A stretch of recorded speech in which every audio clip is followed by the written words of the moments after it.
Welcome on into the finale of Star Fox 64. And we've got some smug bastards coming in named Star Wolf. These are our rivals. We haven't got to see them at this point because we are doing the hard route, and they're pretty much assuming that you didn't get here on your first playthrough. But yeah, we just killed somebody already. I don't know who that was. But they're gonna put our teammates in a lot of peril here. So, yeah, there we go. Use these lasers. I'm telling you, it's all, don't use your homing attack or whatever. You don't need it. It's all about the lasers in this one. I'm not afraid of you. There we go. Pigma's going down. Not quite yet, but almost. What we got here? Dude. Oh, never mind. I thought they stole my hit. I was about to be very salty. There's one more to go. Oh. Alright, I'm just going to keep on flying around. I'm using that radar down on the bottom there. And you get away from my Peppy boy. Use your brakes to get a nice sight line on him. And boom, no problem. And we already got the medal for Venom too. I'll go it alone from here. And this part is so cool. Fox, the stoic hero with beef against Andross for taking his father down, goes solo into the final tunnel. Now this does such a good job at building up a tense atmosphere for the final fight. It's just you and Andross. Waiting for you, Star Fox. Yeah, he's taunting you the whole way through. Now you can take different routes to get different power-ups. Like if I go right there, it'll be shorter and I might run into him immediately. But regardless, I don't remember like the most efficient way through, but either way, we'll be fine. But yeah, man, when I was a kid, this really got my like heart fluttering, you know? Ah, shoot, I really wanted a gold ring, but you know what? I think we'll be okay regardless. But here we are, fighting off against Andross. Oh, what a crazy boss. Just a giant head with two hands. So, if we're going for tactics here, shoot that eye out. It leaves his arms exposed, or his hands rather, exposed, and you can just go ahead and take him out. Now, his eyes are pretty much always vulnerable, so you can always get a good shot in no matter what he's doing, with only a few exceptions. But now we'll just shoot those eyes out and we'll get him.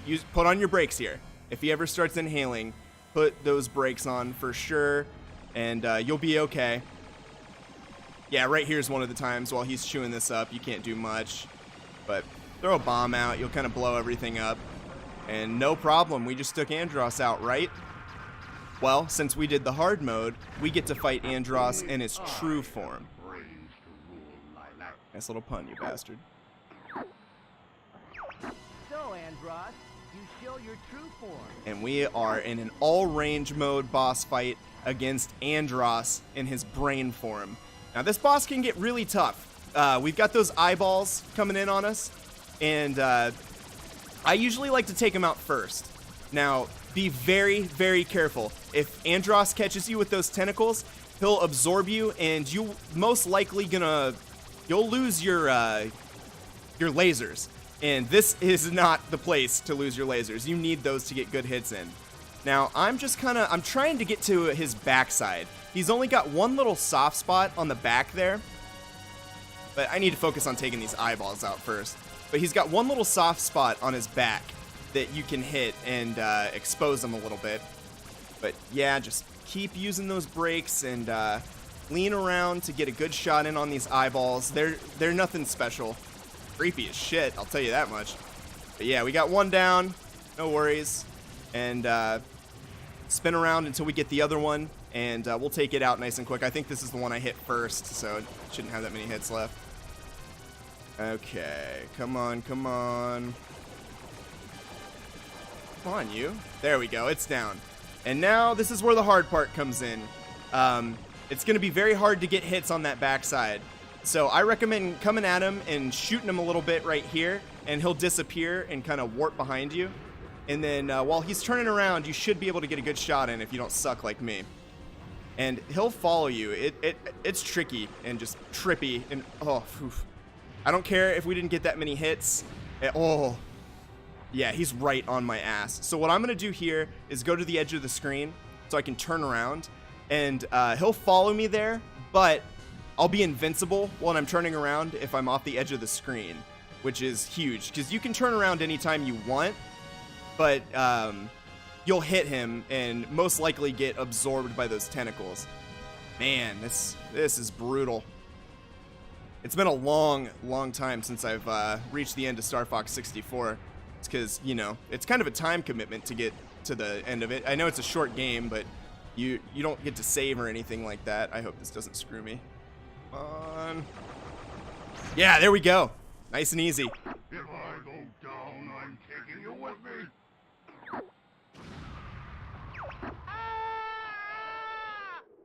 Damn.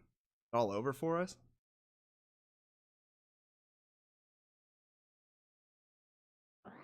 Don't ever give up, my son. Father? Oh, shit. Welcome to one of the fucking coolest sequences I've ever played in a video game. Your dead father comes back from the grave, and he leads you out of an exploding base when you were certainly dead. And you've got the good boss fight music going. Just the situation is tense as tense can be, and oh my god, I just love every second of it, and it's challenging too. It's just so cool, man. Never give up. Trust your instinct. And he drops that line that Peppy's always been saying, which shows you that like Peppy got it from your dad. And I don't know, man, it's just like they really did the ending of this game right, and I much prefer it in 64 over Star Fox Zero, even though it's pretty much the same thing. Here we go. We made it through somehow. Come so strong, Fox. But yeah, here we go. We get out right in time. And James McCloud disappears. And we don't know where he went. We don't even know if he was real. Poor Fox, man. After this, that had to be traumatic. Fox, you're okay. But your teammates are so happy and excited to see you. It's just, it puts a smile on your face, man. It really does. This ending, like, gets me, man. It really does. It's so good. And he's looking for his dad, but he's nowhere to be found. Nothing's wrong. Ah, it's so sad. But yeah, the voice actors did much better in Star Fox 64 than any other iteration because they actually sound like they're excited and happy that Fox made it out okay. It's just so cool, man. It's so cool. And there is, in the hard ending, we already missed it, but there's a little star that goes across the screen that's not there on the easy mode where your dad doesn't show up to let you out. So I always thought that he was alive, and then Star Fox Zero came out and they made him like very clearly a ghost. It's lame. Like, I'll be talking about this when Zelda comes out. I like my games to be a little bit ambiguous, especially like a Nintendo style game, so you can just kind of like theorize and you can build your own interpretation off the ending. I'm a big fan of that in video gaming in general. And Zelda does it fantastically, even to this day. But yeah, here we are. We've got one of my favorite credit sequences on the N64. And yeah, it's just beautiful. The music by Koji Kondo is wonderful. I mean, this whole soundtrack is top tier in my eyes. And I've kind of realized this as the years have gone on, that Star Fox really isn't that popular. I guess I just kind of assumed it because of Smash, but Star Fox games really don't sell well. I know Zero got panned, but I mean, I would assume it's because they just keep selling Star Fox 64 over and over again under a different name. They really, really need to make a sequel. You have a world here that you can do almost anything with. You don't need Andross. I mean, you have a whole solar system to work with. You can easily make new and inventive levels that you go through on rails and give it the arcade power-up experience. I don't know, man. Like, this just seems like this in F-Zero, all anybody wants to play are the game. They don't care if you can't think of a new situation to put them in or a new innovative way to play. You know, that's not what people want from F-Zero and Star Fox. It's not your Mario or your Zelda that you experiment with and try to, like, change the industry. That's just my take, though. You might feel differently. Let me know down below. Are you a fan of Star Fox, and would you like to see them revive the series and take it back to its roots? I sure would. Absolutely. One of my favorite series, man. But yeah, here we are. Star Fox, Meeting General Pepper. We are in your debt. I would be honored to have you as part of the Cornerian. Oh, no, sir. We prefer doing things our own way. Oh, yeah. So, Star Fox, they're not a part of the army. I don't know if I ever said that in this playthrough, but they are a mercenary Time team. for us to go now. So they're pretty much just getting their money and getting the hell out of here on to the next mission. And which is funny, Rare made the next Star Fox game in Star Fox Adventures, the one that plays like a Zelda game. I love that game, man. I thought they did a great job. People really shit on that one. And that's one of the ones that, like, you know, if you're making fun of Sonic Adventure or something like that, I see where you're coming from, because there's a lot to overlook in that game. But Star Fox Adventures was, like, really well made. It had good music, good gameplay, nice dungeons and puzzles. The R-Wing combat that they used was great. But I'm going off on a tangent. My point was that the next time we see Star Fox, they are broke, and the Great Fox is in, like, disrepair, and they're looking for work, and I don't know. It's funny. But here we are, coming up on this triumphant ending to the game. I love this song so much.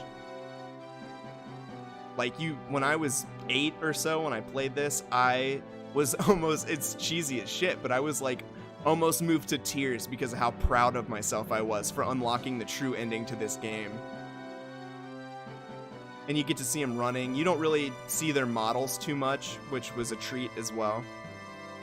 And man, they completely redid this credit sequence almost exactly, except they put them in the stupid walkers in Star Fox Zero.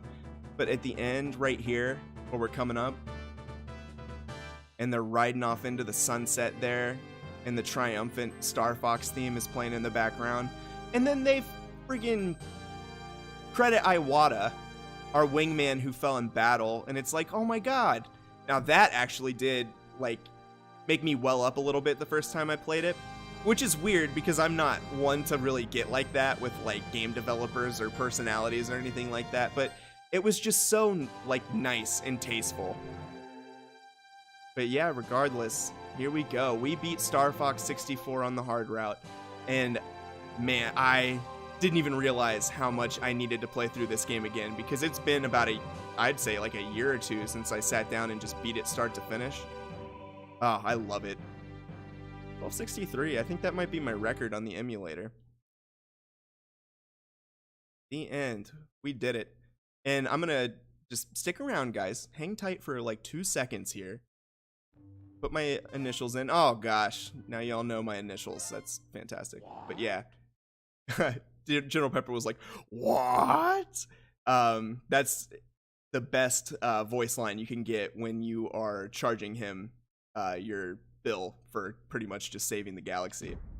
But he puts his stamp of approval on it, and we're all done. So thanks again. I really hope you enjoyed this one. I had so much fun. And I'll catch you guys in the next series. We're going to be going back to a little bit of Sonic, you know? So I hope you enjoy it, and have a great rest of your day. Take care.